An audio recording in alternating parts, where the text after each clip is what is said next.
अस्सलाम वालेकुम क्लास। आज हम देखते हैं पुट ऑप्शन।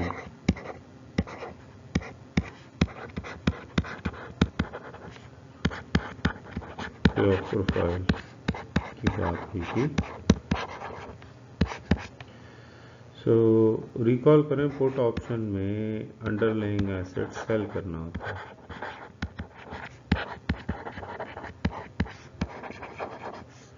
किसने? Buyer of put option. ठीक है, इसका मतलब है जो राइटर ऑफ पुट ऑप्शन होगा वो अंडरलाइंग एसेट को बाय करेगा। क्योंकि यहाँ पे ऑप्शन जो राइट है बेसिकली वो मिला जो है बायर ऑफ ऑप्शन को है, तो इसलिए डिसीजन उसने करना है। फॉर एग्जांपल हम लेते हैं हमारी एक कॉन्ट्रैक्ट प्राइस है 50।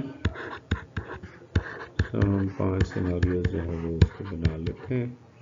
अज्यूम करते हैं कि मार्केट प्राइस अगर हो जाए 46, 48, 50, 52 एंड 54, तो हमारा जो बायर का डिसीजन है वो क्या होगा? That's important. So decision of buyer जो है वो इस केस में, अब देखें उसने अंडरलाइंग एसेट सेल करना है, तो 46 पे सेल करना चाहेगा या 50 का? ऑब्वियसली आप कहोगे कि 50 का सेल करना चाहेगा। तो जब वो 50 का सेल करना चाहेगा तो इसका मतलब है उसे कॉन्ट्रैक्ट को एक्सरसाइज करना पड़ेगा। इस केस में भी वो कॉन्ट्रैक्ट को एक्सरसाइज करना चाहेगा। यहाँ पे इंडिफरेंट है। अब वो कॉन्ट्रैक्ट के थ्रू अगर बेचता है तो 50 का बेच पाएगा। अगर कॉन्ट्रैक्ट को बाय बाय कहता है तो इसका मतलब है वो मार्केट में जाके 52 का सेल कर सकता है। तो इसका मतलब है कि कॉन्ट्रैक्ट को बाय बाय कहने के लिए उसे एक्सरसाइज करने से इनकार करना पड़ेगा, जो उसको एक्सरसाइज करने से जो है एक्सक्यूज कर लेता है। इसका मतलब यह है कि हमारा जो पर यूनिट प्रॉफिट लॉस है बायर के कॉन्टेक्स्ट में वो हम फाइंड आउट कर सकते हैं, और इसकी इक्वेशन जो है वो यहाँ पे अपोजिट हो जाएगी, के माइनस एस नॉट हो जाएगी, के माइनस एस नॉट। सो के माइनस एस नॉट की वजह से इसका पहले प्रॉफिट यानी 50 माइनस 46 4 होगा, फिर 2 होगा, फिर 0 होगा, 0 होगा और 0 होगा, क्योंकि जब वो उसको एक्सरसाइज ही नहीं कर रहा तो उससे उसे क्या प्रॉफिट लॉस होना। सो अब आप स्टैंडर्डाइज्ड क्वांटिटी हम अज्यूम कर लेते हैं इसकी, वो है जी 1000 यूनिट्स। ठीक है, और इसकी कॉस्ट हम अज्यूम कर लेते हैं, बस करें ये मुफ्त में नहीं मिला कॉन्ट्रैक्ट हमें, ये कॉन्ट्रैक्ट मिल रहा है हमें 2000 रुपये का।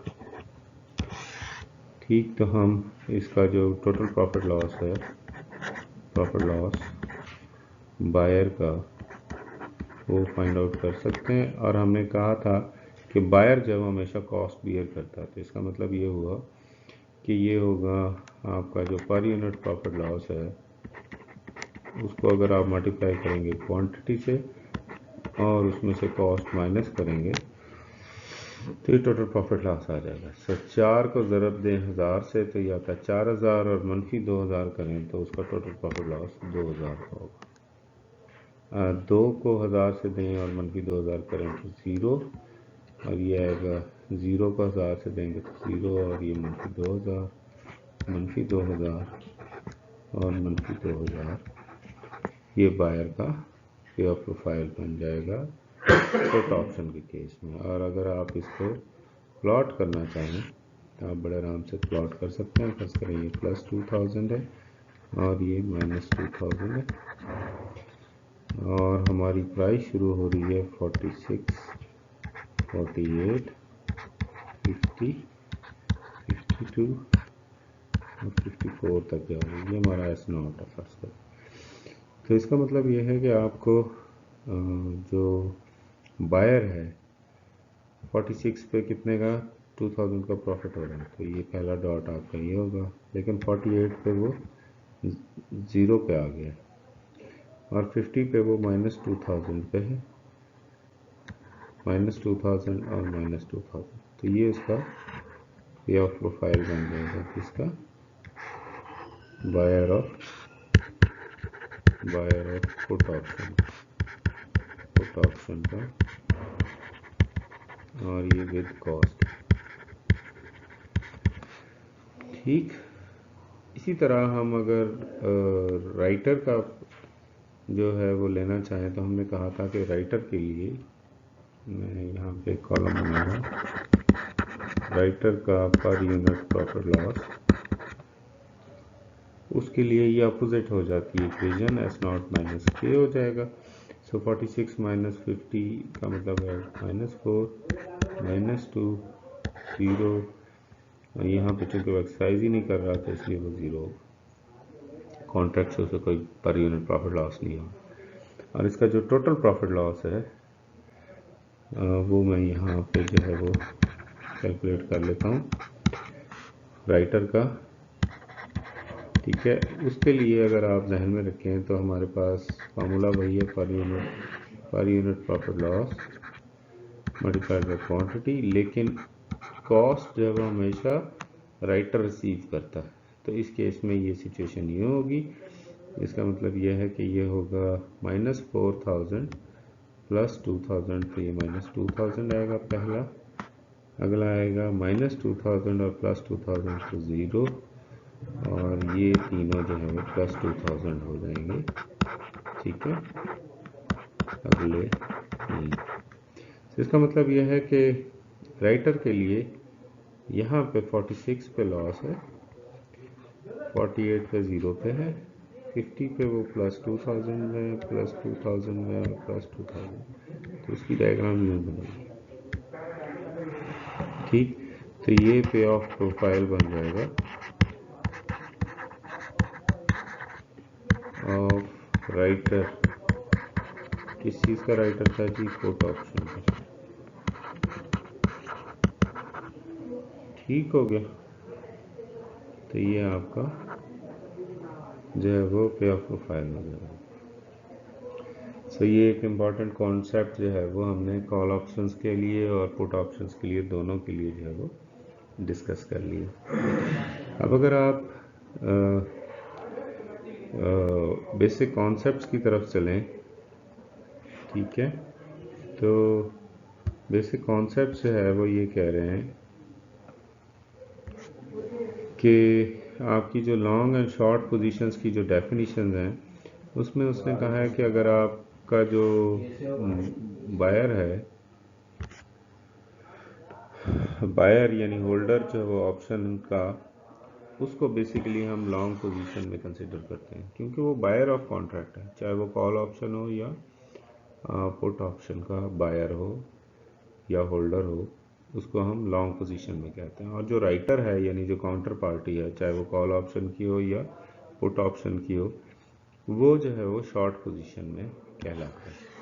सो अगर हम ट्रेडिंग के कॉन्सेप्ट को जहन में रखें तो उसमें हम नॉर्मली ये कहते थे कि जो बाय करता है और बाद में सेल करता है ये लॉन्ग पोजीशन में है, और जो पहले सेल करता है और बाद में बाय करता है वो ये शॉर्ट पोजीशन में। तो ट्रेडिंग के लिए हम, मार्केट ट्रेडिंग के लिए तो हम ये कॉन्सेप्ट यूज़ करते हैं, ठीक है। इसमें भी देखें बायर है ना, सो बायर बेसिकली यानी वो लॉन्ग पोजीशन में, और ये जो सेलर यानी काउंटर पार्टी राइटर है वो शॉर्ट पोजीशन में है। तो इसलिए अल्टीमेटली कॉन्सेप्ट वही है, उसको जो है वो हमने जो ऑप्शंस हैं उसमें भी उसको। So moving on, expiry date की अगर हम बात करें तो ये वो डेट है जिस पे ऑप्शन जो है वो एक्सरसाइज हो सकती है। तो ऑप्शन जो है वो एक्सरसाइज हो सकती है, फॉर एग्जांपल हम कहते हैं कि उसका टाइम पीरियड है 3 मंथ्स जो है वो टू मैच्योरिटी। तो आज की डेट से अगर मैं देखूं 3 मंथ्स की मैच्योरिटी के, सो आज फर्ज करें आपकी 18 नवंबर है, तो 3 मंथ्स जो है वो आपके कब होंगे, आप देखें आपके 17 दिसंबर को एक महीना है, 17 जनवरी को 2 महीने हो जाएंगे, और 17 फरवरी इसका मतलब है आपकी एग्जीक्यूशन डेट है। तो ये इस 3 मंथ्स टू मैच्योरिटी वाले की जो एक्सरसाइज डेट है वो ये होगी। अब इसकी बेस पे जो है वो आपके एक्सरसाइज डेट की बेसिस पे ये एक्सरसाइज की ऑप्शन को सामने रखने के लिए और उसको फैसिलिटेट करने के लिए ट्रेडर्स को हमने जो है वो दो के कॉन्ट्रैक्ट डिवाइस किए हैं। एक को हम अमेरिकन कहते हैं और दूसरा यूरोपियन ऑप्शन कहलाता है। अमेरिकन ऑप्शन वो ऑप्शन है जो एक्सपायरी डेट से पहले भी एक्सरसाइज की जा सकती है, यानी टाइम ज़ीरो अभी ख़रीदा आपने और आपका एंडिंग टाइम था 3 मंथ्स, यानी जैसे अभी हम पिछली एग्जांपल में कह रहे थे कि 18/11 को आपने जो ख़रीदा है वो 17 फरवरी को आपका एक्सपायर हो रहा है। ठीक है, सो इससे पहले वो कहीं भी एक्सरसाइज किया जा सकता है, यानी यहाँ भी एक्सरसाइज हो सकता है, यहाँ भी हो सकता है, यहाँ भी हो सकता है। इसका मतलब यह है कि जो बायर ऑफ कॉन्ट्रैक्ट है उसको जहाँ फिजिबल नज़र आएगा वो वहाँ पे उसको एक्सरसाइज कर सकता है, वो चाहे टुवर्ड्स द एंड हो चाहे वो शुरू में ही हो जाए। तो अमेरिकन ऑप्शन में ये एक एडिशनल बेनिफिट जो है वो बायर ऑफ कॉन्ट्रैक्ट को मिल जाता है कि वो जब चाहे उसको एक्सरसाइज करना चाहे तो कर सकता है। जो यूरोपियन ऑप्शन है वो कह रही है कि आप उसको एक्सरसाइज करेंगे सिर्फ एंड पे, यानी आपने कॉन्ट्रैक्ट ले लिया है तो अब आप सिर्फ यहीं पे ही अपना डिसीजन करेंगे। जो 17/2/20 है उस दिन आप फैसला करेंगे कि आपने इसको एक्सरसाइज करना है या नहीं करना। सो अमेरिकन और यूरोपियन ऑप्शंस में ये बेसिकली डिफरेंस है। अच्छा, जो नॉर्मल बिजनेसमैन है वो तो जो है वो यूरोपियन ऑप्शंस को प्रेफर करते हैं क्योंकि एंड पे उन्हें ज़रूरत है हर चीज़ की ना, तो वो बेसिकली अपने रिस्क को हेज करने के लिए इस ऑप्शन को यूज़ कर रहे थे। लेकिन जो स्पेकुलेटर्स हैं, जो डे ट्रेडर्स हैं, जैसे फ्यूचर्स के ट्रेडर्स की हमने बात की थी, तो ऑप्शंस की भी जो है वो ट्रेडिंग होती है और ऑप्शंस की भी जो है वो एक्सचेंज एग्जिस्ट करती है। ठीक, तो सबसे पहले जो ऑप्शंस की एक्सचेंज बनी थी वो basically Chicago board of options exchange था। ठीक, ये फर्स्ट बॉडी थी जिसने जो है लेजिस्लेट किया, रूल्स बनाया ऑप्शंस के हवाले से और ऑप्शन एक्सचेंज के तौर पे ऑपरेट किया।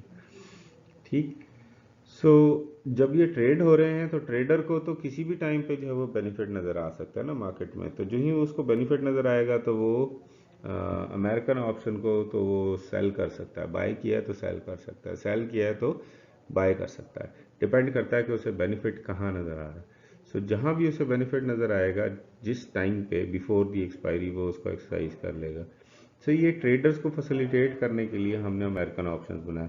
सो जितने भी ऑप्शंस ट्रेड हो रहे हैं जो ट्रेडेबल हैं, यूँ समझिए कि वो अमेरिकन ऑप्शंस हैं। मैं ये नहीं कह रहा कि यूरोपियन ऑप्शंस ट्रेड नहीं होते, लेकिन यूरोपियन ऑप्शंस के लिए आपको पेशेंट होना पड़ेगा, आपको एक्सपायरी तक वेट करना पड़ेगा और फिर आप अपना फेट डिसाइड कर सकते हैं और उस दिन आपका वो फेट फेवरेबल भी हो सकता है और अनफेवरेबल भी हो सकता है। ठीक, अच्छा, फिर एक और कॉन्सेप्ट है इन the money and out of money का। अभी हम ये डायग्राम तो देख रहे थे जिसमें हमने कहा था कॉल ऑप्शन के लिए डायग्राम बायर की ये बनती है और राइटर की ये बनती है। इसी तरह हमने पुट ऑप्शन में हमने देखा था कि उसकी डायग्राम जो है वो इस तरह से बनती। ठीक, तो ये पुट के लिए था और ये कॉल के लिए था, पे ऑफ प्रोफाइल। अब देखें यहाँ पे बायर ऑफ कॉन्ट्रैक्ट के लिए प्रॉफिट का सीन है ना, so this is in the money. ठीक, और जो आपका यहाँ पे अगर हम बात करें उसी बायर के लिए तो ये आउट ऑफ मनी है। सो ये इन द मनी होगा और ये आउट ऑफ मनी होगा। अब इसी राइटर के लिए अगर हम बात करें तो राइटर जो है वो ये इन द मनी है और ये राइटर जो है वो आउट ऑफ मनी की पोजीशन पे है। ठीक, सो पुट ऑप्शन में अगर आप देखें तो ये राइटर का आपका पे ऑफ प्रोफाइल था, तो यहाँ पे ये इन द मनी है और ये आउट ऑफ मनी है, और यहाँ पे अगर आप देखें तो ये बायर के लिए जो है वो इन द मनी है और ये आउट ऑफ मनी है। इसका मतलब है कि प्रॉफिटेबल सिचुएशन होगी तो ये इन द मनी है और अगर लॉस की सिचुएशन है तो ये आउट ऑफ मनी की सिचुएशन बनेगी आपकी। अच्छा जी, option is in the money if it can be exercise at gross profit. जैसे हम कह रहे थे कि ये प्रॉफिट हो रहा है तो ये जो है वो एक्सरसाइज हो रहा है, ये प्रॉफिट है तो ये एक्सरसाइज हो रहा है, और आउट ऑफ मनी है if it can not be exercise at gross profit. So ये जैसे आउट ऑफ मनी की हम बात कर रहे थे। अच्छा, फिर ऐट द मनी भी हो सकता है। ऐट द मनी कब होगा? जब spot rate is equal to exercise price. ये जो एक्सरसाइज प्राइस थी जहाँ पे ये कट कर रहा है, इक्विलिब्रियम रेट जिसे हम कह रहे हैं, ये बेसिकली आपका ऐट द मनी है। ठीक है, ये ऐट द मनी का कॉन्सेप्ट है, कॉल में भी और पुट में भी। अच्छा, फिर इंट्रिंसिक वैल्यू का कॉन्सेप्ट है। Intrinsic value is the extent to which the option is in the money. यानी एक्सटेंट टू विच की जब हम बात करते हैं तो ये यहाँ तक एड जब इन द मनी है, यहाँ तक इन द मनी है, तो यहाँ तक की जो वैल्यू है ये बेसिकली इंट्रिंसिक वैल्यू है। और फर्स्ट करें ये 2000 है तो ये 2000 इंट्रिंसिक वैल्यू होगी, ये 4000 है तो ये 4000 की इंट्रिंसिक वैल्यू कहलाएगी, एंड सो टाइम वैल्यू क्या है? It is derived from the possibility that will with the passage of time the option will be in the money. कि वक्त के साथ साथ ऑब्वियसली ये इन द मनी होगा। सो चूंकि ऑप्शन कॉन्ट्रैक्ट है ही टाइम बेस्ड, तो फर्ज करें यहाँ तक जो है वो इन द मनी है 2 मंथ्स में, और ये इन द मनी होता है 3 मंथ्स में, तो इस वजह से वो कहलाएगा पैसेज ऑफ टाइम।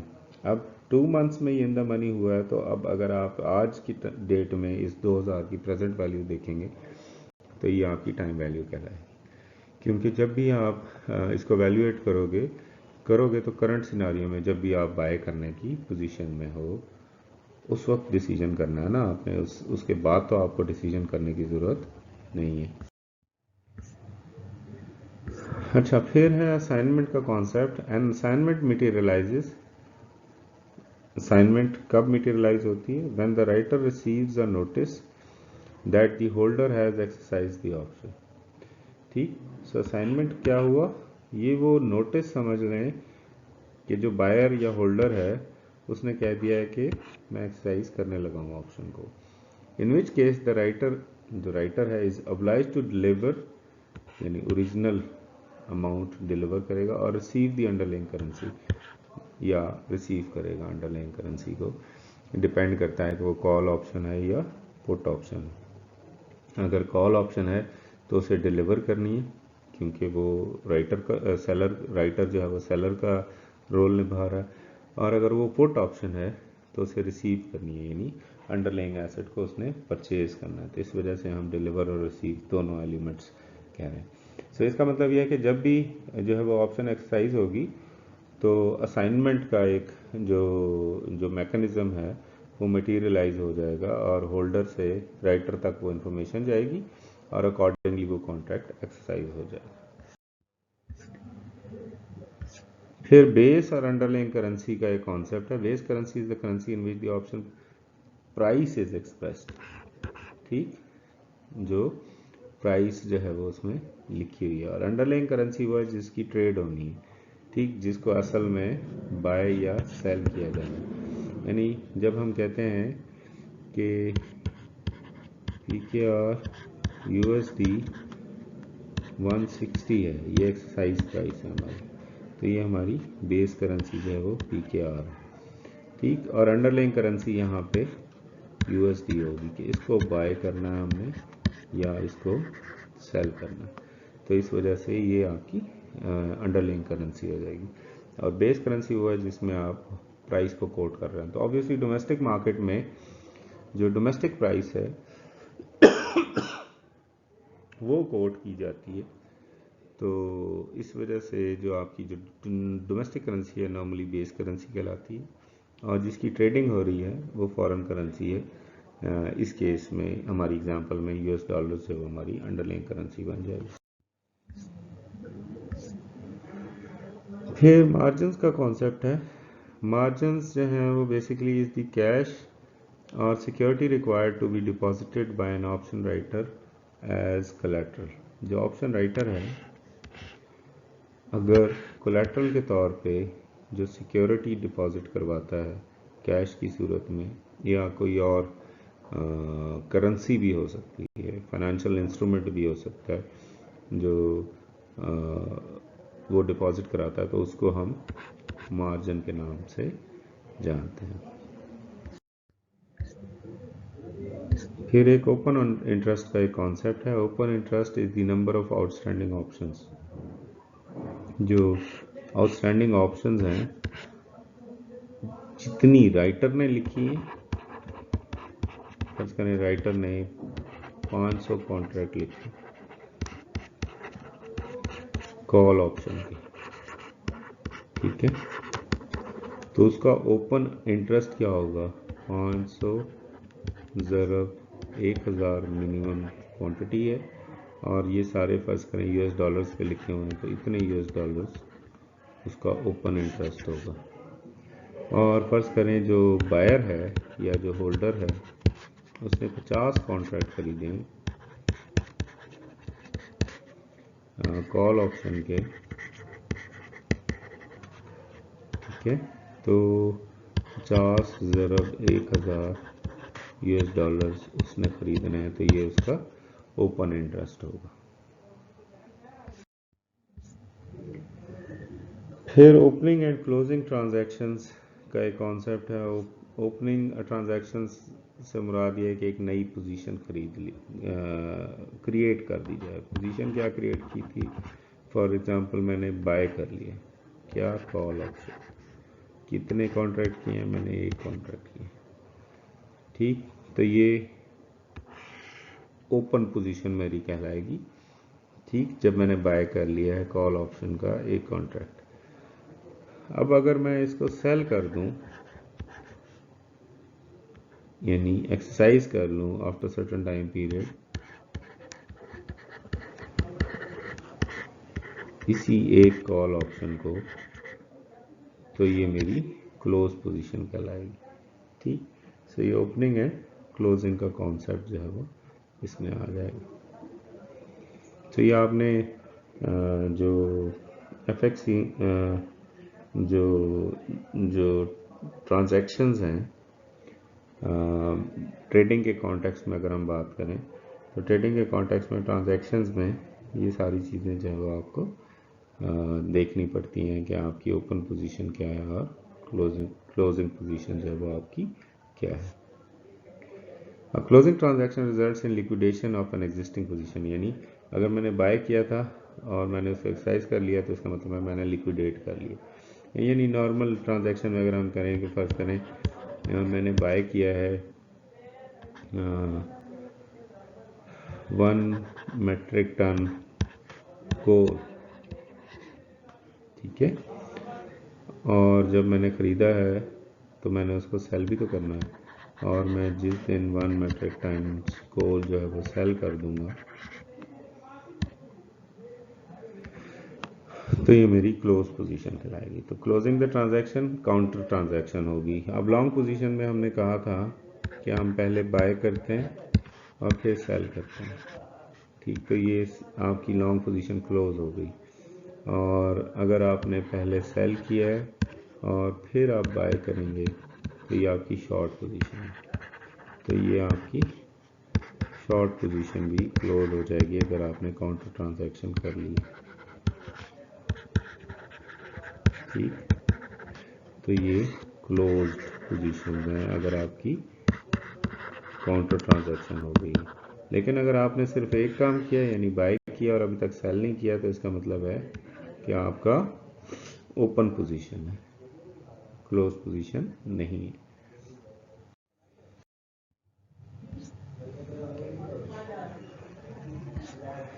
फिर एक कॉन्सेप्ट है रजिस्टर्ड ऑप्शंस ट्रेडर्स का।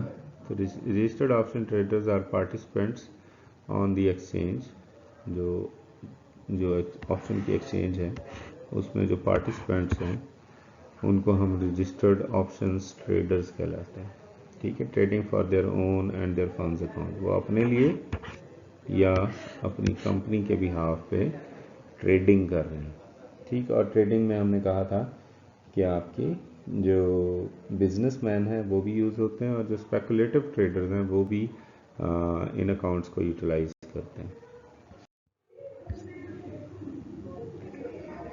फिर ऑप्शन की कोटेशंस जो हैं वो कैसे जो है वो लिखी जाती हैं। सो अमेरिकन टर्म्स होंगी और यूरोपियन टर्म्स होंगी। तो अमेरिकन टर्म्स क्या हैं, they mean that the underlying exchange rate is quoted in terms of US dollars. जो एक्सचेंज रेट है वो यूएस डॉलर्स में, पर यूनिट ऑफ अदर करेंसी में कोट हुआ है। जैसे हम कह रहे थे कि PKR USD में आपकी बेस करेंसी ये है और अंडरलाइंग करेंसी ये। तो जब अमेरिकन टर्म्स में बात करेंगे तो इसका मतलब है कि USD वर्सेस फर्ज करें ऑस्ट्रेलियन डॉलर, तो USD आपकी बेस करेंसी हो जाएगी और ये आपकी अंडरलाइंग करेंसी कहलाएगी। सो क्योंकि इसका रेट जो है वो in terms of US dollars quote होगा। और यूरोपियन टर्म्स क्या है?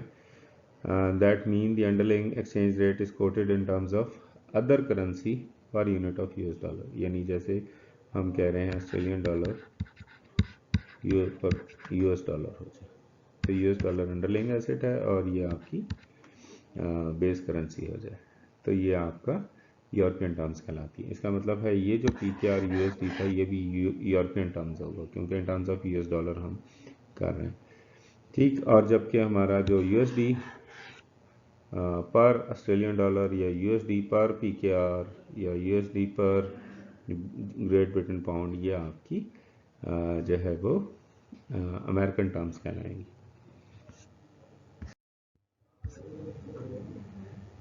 ओके जी, हम यहाँ तक जो है इस सेशन को कंक्लूड करते हैं। बाकी हम इंशाल्लाह इस चैप्टर को नेक्स्ट क्लास में कंक्लूड करेंगे। थैंक यू, टेक केयर, अल्लाह हाफिज़।